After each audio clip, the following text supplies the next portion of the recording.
Hallelujah! Praise the lord. దేవుని నామానికి మహిమ కలుగును గాక. ఆమేన్. హోలీ జయాన్ సిటీ మినిస్ట్రీస్ తరఫున మీ అందరికీ నా హృదయపూర్వక వందనాలు చెల్లిస్తున్నానండి. ఆహ్, చిన్న సాక్ష్యము చెప్పాలని ఆశపడుతున్నాను. అందరూ అడుగుతున్నారు మీరెందుకు సేవలోనికి రావడం జరిగింది అని చెప్పి చాలామంది అడుగుతున్నారు. ఆహ్, అయితే నేను జాబ్ చేస్తూ ఉండేదాన్ని. యాస్ ఎ మెడికల్ కోడర్‌గా వర్క్ చేస్తూ ఉండేదాన్ని. సో, నాకు దేవుడు మాట్లాడాడు. అనుకోకుండానే నాకు సేవా భారం అనేది పెరిగిపోయింది. ప్రార్థిస్తున్నప్పుడు ఎక్కువగా దేవునిలో గడపడము, దేవునితో సహవాసం చేయడము, ఆహ్, దేవుని విషయాల పట్ల ఎక్కువగా ఆసక్తి చూపించడము, నాకు అనుకోకుండానే నాకు అవన్నీ కలిగి ఉంటున్నాయి. అయితే నేను ఒక దినమున ఇలానే అనుకున్నాను. ఎక్కడ నాకు సంతోషము దొరకట్లేదు. నేనెక్కడ చూస్తున్నా, ఎంత వెతుకుతున్నా ఏదో నాకు తెలియని వేదన అనేది ఉండిపోయింది. నేను ఉద్యోగం చేస్తున్నా, డబ్బులు సంపాదిస్తున్నా, అయినప్పటికీ కూడా అందరితో కలిసి ఉంటున్నా, నాకేదో మిస్ అవుతున్నాను అనే ఫీలింగొస్తుంది. మళ్ళీ నాకు తెలియకుండానే అందరికీ నేను సువార్తను ప్రకటిస్తున్నాను. నా టెస్టిమనీస్ షేర్ చేసుకుంటున్నాను. ఫ్రెండ్స్‌కి కావచ్చు, అందరికీ కూడా చెప్తా ఉన్నాను నేను. వాళ్ళలో మార్పులు చూస్తా ఉన్నాను. వాళ్ళు నేను చెప్తున్నప్పుడు అలా వింటూ ఉండేవాళ్ళనమాట. అయితే ఒక దినమున కొంతమంది ప్రాఫిట్స్ కూడా నాకు ప్రొఫెసీ చేశారు.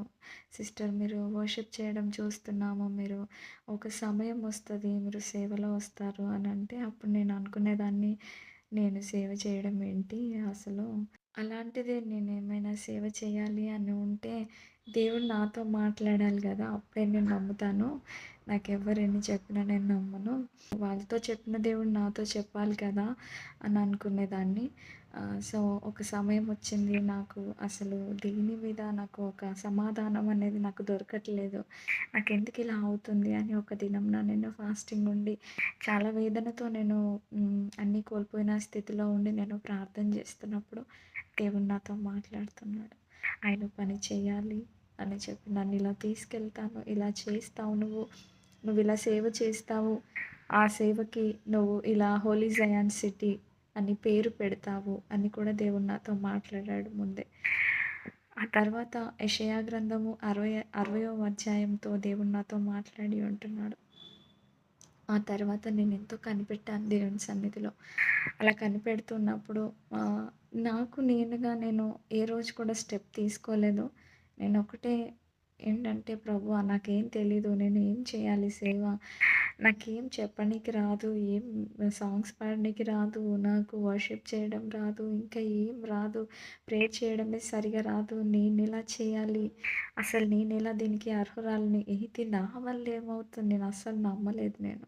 నేను చెయ్యలేను అని అనుకున్నాను. కానీ నేను ఆయన దగ్గరికి వెళ్ళలేదు గానీ, ఆయన ప్రేమనే నన్ను వెతుక్కుంటూ వచ్చిందండి. హల్లెలూయా! ఆయన ప్రేమని నా దగ్గర వెతుక్కుంటూ వచ్చి, ఆయన నాకు సేవకి ప్రతి ఒక్క ద్వారాన్ని దేవుడే ఓపెన్ చేశాడు. నేనెప్పుడు అనుకోలేదు. నాకు నేనుగా దేనికి వెళ్ళలేదు. ఆయననే ద్వారాలన్నీ ఓపెన్ చేస్తూ వచ్చాడు. నిజంగా అసలు 2024 ఫెబ్‌లో దేవుడు మాట్లాడి ఉంటున్నాడు. ఇంకా ఆ తర్వాత నుంచి దేవుని ద్వారాలనేది అలా ఓపెన్ అవుతూ నాకొచ్చాయండి. నేను ఎలా సేవ చేయాలి? ఎలా స్టార్ట్ చేయాలి? అని అన్నప్పుడు ఆ ద్వారాలన్నీ దేవుడు ఓపెన్ చేస్తూ వచ్చాడు. నిజంగా అక్టోబర్ 14థ్ రోజున మేము మరి హోలీ జయాన్ సిటీ మినిస్ట్రీస్‌ని మేము స్థాపించడం జరిగింది. మరి Holy Zion City Ministries Trust రిజిస్ట్రేషన్‌కి కూడా దేవుడు ఎంతో సహాయం చేసి ఉంటున్నాడు. హ్మ్. ఈ ద్వారాలన్నీ దేవుడే ఓపెన్ చేసి ఉంటున్నాడు. చాలామంది సపోర్టర్స్ ఈ ఈ యొక్క పని ఉంది అనంటే, అది ఎలా అవ్వాలి అనంటే, దేవుడే ఆయన బిడ్డల్ని, ఆయన పిల్లల్ని పంపిస్తూ అవన్నీ నెరవేరుస్తూ వచ్చాడండి ఆయన. మా ఎడల చూపిస్తున్నటువంటి కార్యములు ఎంతో ఆశ్చర్యము, అద్భుతములుగా కనబడుచున్నది. మేమే ఆశ్చర్యపోతున్నామండి. మినిస్ట్రీ స్టార్ట్ చేశాము. సండే సర్వీసెస్ ఏం స్టార్ట్ చేయలేదు. స్టార్టింగ్‌లో మేము ఓన్లీ ఫ్రైడేస్ అలా ప్రేయర్స్ పెట్టుకున్నాము. సండే సర్వీసెస్ మేమింకా స్టార్ట్ చేయలేదు అప్పటికి. అప్పటికి నాకింకా ఏదో తెలియని అంటే ఇంకా దేవుడు నాతో మాట్లాడాలి, ఇంకా బలపరచాలి, నా వల్ల అవుతదా అని ఒక కన్‌ఫ్యూషన్ చాలా ఉండేది. అప్పుడు ఉంటున్నప్పుడు దేవుడు నన్ను బలపరుస్తూ నాతో మాట్లాడుతూ అలా ముందుకు తీసుకొస్తూ ఉన్నాడు. ఆ తర్వాత ఫ్రైడే సర్వీసెస్ నుంచి ఇప్పుడు మేము సండే సర్వీసెస్ కూడా స్టార్ట్ చేశామండి. దేవునికే మహిమ కలుగును గాక. నిజంగా దేవుడే ఆ ద్వారాలను ఓపెన్ చేస్తున్నాడండి. ఎంత వ్యతిరేకతల మధ్యలో ఎంతోమంది వ్యతిరేకంగా లేస్తున్నప్పటికీ కూడా దేవుడు ప్రతి శత్రువుని అణిచివేస్తున్నాడు. ఎందుకంటే ముందే దేవుడు చెప్పాడు, యుద్ధం చేసేది నేనే, నువ్వు కాదు. నీ పక్షమున నేను యుద్ధం చేస్తాను. నీ ముందుగా వెళ్తూ నీకు మెట్టగా ఉన్న త్రోవలను నేను సరళం చేసి చేరవలసిన గమ్యానికి నేను చేర్పిస్తాను అని దేవుడు వాగ్దానం చేసిన రీతిగా దేవుడే అన్నీ చూసుకుంటూ నడిపిస్తూ ఉన్నాడండి. నిజంగా ఆయన మందిరం కొరకు మేము ప్రార్థిస్తున్నాము. మేము కొంచెం ప్లేస్ మాకు ముందర ఉంటే ఆ ప్లేస్‌లో టెంట్ ఏసేసి నడిపిస్తూ ఉన్నామండి. ఆరాధనలు నడిపిస్తూ ఉన్నాము. ఇంకా అదే విధంగా దేవుడు మమ్మల్ని ఆయన కృపలో మమ్మల్ని బలంగా వాడుకునేలాగున అదేవిధంగా ఎంతోమంది యూత్‌కి ఎంకరేజింగ్‌గా పడిపోవచ్చున్న ఆత్మలను రక్షించే వారిగా దేవుడు దేవుడి చిత్తము ఈ యొక్క మినిస్ట్రీ పట్ల ఏదైతే ఉందో అది నెరవేర్చబడులాగున మీరందరూ మా కోసం ప్రార్థించాలండి. మేము మందిరం కొరకు ప్రార్థిస్తున్నాము. ఆ మందిరం కూడా కట్టుటకు దేవుడు కృప చూపించాలి.